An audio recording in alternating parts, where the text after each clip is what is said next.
Olá pessoal, este é o quadro O Maestro Responde. Eu sou o Dante Mantovani e hoje vou responder a seguinte pergunta: existe alguma relação entre os Beatles e Theodor Adorno, aquele grande representante da escola de Frankfurt e que detestava o Ocidente, queria destruir o Ocidente com suas teorias filosóficas neomarxistas?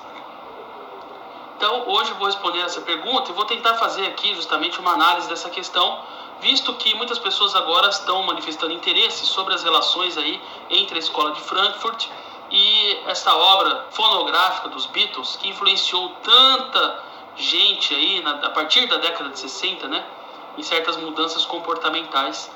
E os resultados disso nós vemos até os dias de hoje e as consequências também, tá? Muito bem, então, antes de eu falar da relação dos Beatles e de Adorno, todo mundo conhece os Beatles, todo mundo adora os Beatles, né? Você fazer alguma crítica aos Beatles é mais grave. Você pode criticar Jesus Cristo, você pode criticar o Papa, você pode criticar até Deus, mas os Beatles não pode. Tem certas pessoas que têm ataques histéricos, né? Ataques emocionais. Se você falar qualquer coisinha dos Beatles que fuge daquela imagem, que eles construíram uma imagem de que são os bonzinhos, que são, né, os bons mocinhos, que estão preocupados com a humanidade, salvar a humanidade, né? Vamos entender qual que é a relação disso com a dialética negativa da escola de Frankfurt. Theodor Adorno é um dos mais jovens adeptos da escola de Frankfurt, que foi essa escola filosófica surgida na Alemanha a partir da década de 1920, 1930, lá com Max Horkheimer, fundador dessa escola. Teve alguns outros representantes, como o próprio Adorno, o Marcuse, Habermas, que ainda está vivo. E, na verdade, o Adorno não é um dos mais novos, não. O mais novo mesmo é o Habermas. E o Marcuse, que veio para os Estados Unidos, assim como Adorno. Fugiram do nazismo porque eles tinham origens judaicas. Chegaram nos Estados Unidos, foram super bem tratados e passaram por textos e obras contrárias à nação americana, com o intuito de desestabilizar o que eles chamavam de sociedade burguesa, sociedade de consumo, capitalista. Mas o que está por trás disso é o seguinte: é o marxismo de fundo. A escola de Frankfurt é adepta dessa teoria da dialética negativa. E essa teoria, em suma, ela tem a seguinte ideia, tem a seguinte proposta para a humanidade: é preciso destruir tudo que a humanidade fez até hoje, porque dessa destruição vai surgir alguma coisa muito boa, muito maravilhosa. Essa é a teoria da escola de Frankfurt, chamada dialética negativa. Por que dialética negativa? Porque na dialética clássica, digamos assim, de Hegel, né, do idealismo alemão, existia essa ideia de que existe uma tese, tá? Uma ideia, uma situação ou uma corrente social que está em voga, que é contrabalançada pela antítese. Então, no conflito entre a tese e a antítese, há uma síntese dialética que aproveita elementos da tese e elementos da antítese. A dialética negativa é diferente. Ela quer o seguinte, que tudo, ela propõe que tudo que aconteceu antes é a tese. E a antítese é a destruição de tudo. Então, dessa destruição de tudo, então, se você pegar, por exemplo, a destruição dos valores ocidentais, judaico-cristãos, a destruição desses valores, então, vai gerar uma nova sociedade perfeita e maravilhosa na cabeça do pessoal da escola de Frankfurt.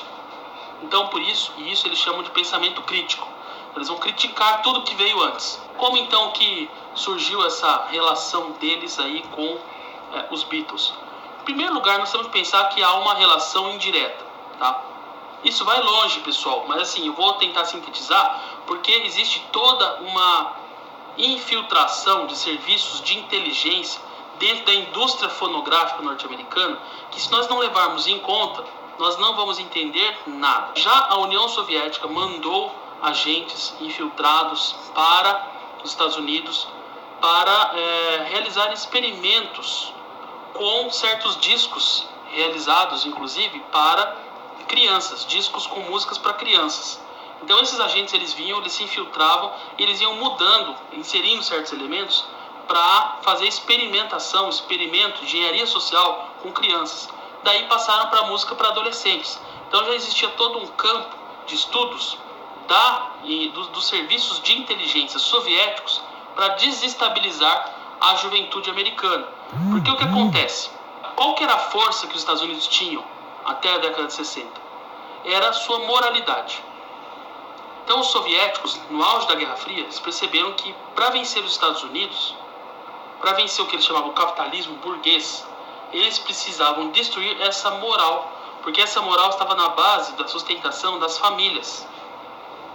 Então, eles precisavam destruir as famílias americanas.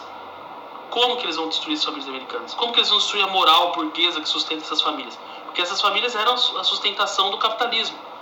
Eles identificaram o quê? Que essas famílias eram o suporte, né, desse modo capitalista que estava derrotando a União Soviética fragorosamente. Então, eles precisavam destruir a moral burguesa que sustentava as famílias, que por sua vez sustentava o capitalismo americano. Como fazer isso? Destruindo a juventude. Porque se você destruir a juventude, destruir a moral da juventude, novas famílias não vão ser formadas neste modelo, digamos, capitalista que eles queriam destruir. Então, o meio mais seguro para vencer, para destruir os Estados Unidos, seu grande concorrente na Guerra Fria, os soviéticos, então precisavam destruir os jovens. Como é que eles iam fazer isso? Eles fizeram esses experimentos, década de 20, década de 30, década de 40. Na década de 50 apareceu um tal de Elvis Presley, né? Com o rock lá, que fazia todo mundo sacolejar, balançar o quadril. Todo mundo ama esses caras, né? E começam a ser introduzidos certos comportamentos. O Elvis Presley, por exemplo, morreu de overdose, né? O Woodstock foi aquele festival da década de 60 que juntou um monte de gente, lá os hippies, fazendo uso de drogas, de LSD, né? Inclusive, existem certos indícios de que a distribuição em larga escala de drogas do LSD foi feita pela própria CIA. Aí vocês vão me dizer, mas como que a CIA, o serviço do próprio Estados Unidos, tinha infiltrados do serviço soviético lá? Tem dúvidas sobre isso? Procure o livro da Diane West, American Betrayal, que conta justamente a história dos agentes soviéticos infiltrados nos altos escalões do governo norte-americano. Então, esses infiltrados distribuíram LSD ali, Woodstock, tá?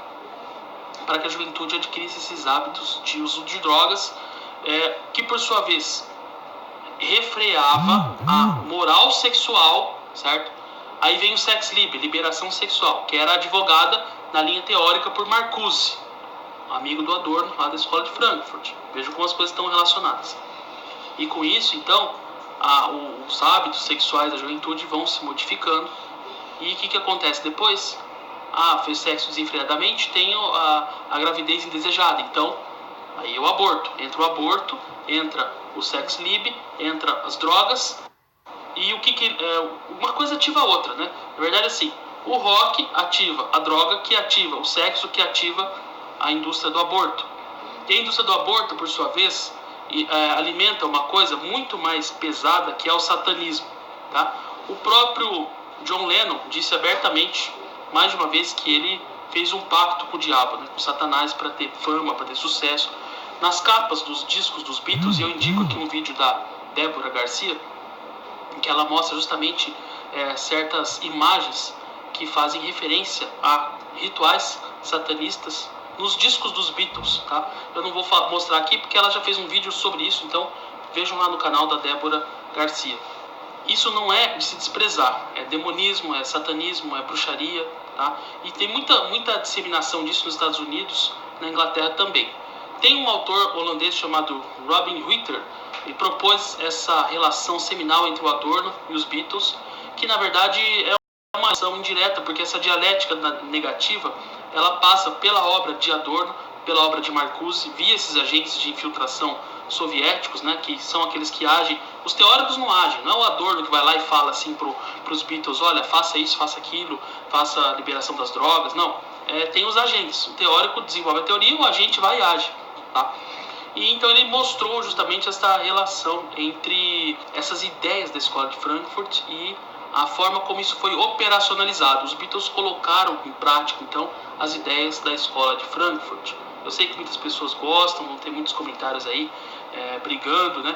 Mas, enfim, eu não vou deixar de falar aquilo que eu identifico como verdadeiro por essa razão, tá certo?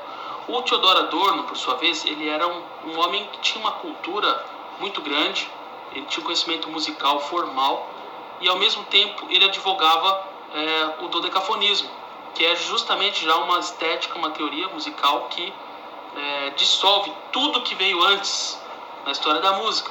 Mais uma vez, a implementação da dialética negativa. E veio aí os Beatles na esfera da música popular, do outro lado, mais clássico, erudito, o dodecafonismo, do lado popular os Beatles, para dissolver a moral, para poder combater o capitalismo, destruindo tudo que veio antes, para implantar a maravilhosa sociedade comunista. Tá? Pessoal, eu sei que é um assunto polêmico, muitos vão discordar, mas se vocês quiserem aprofundar este assunto, outros assuntos relativos à música, à história da música, à filosofia da música, à sociologia da música, acesse meu site, seminariodemusica.org. Eu tenho cursos completos sobre este assunto e muitos outras matérias do conhecimento, do saber musical, que vocês podem aprofundar-se e está aí à distância de um clique, tá bom? Um forte abraço. Se vocês gostaram desse vídeo, cliquem aí no like, compartilhem e vamos debater, estamos abertos a isso, tá? Forte abraço, fiquem todos com Deus, até o próximo vídeo.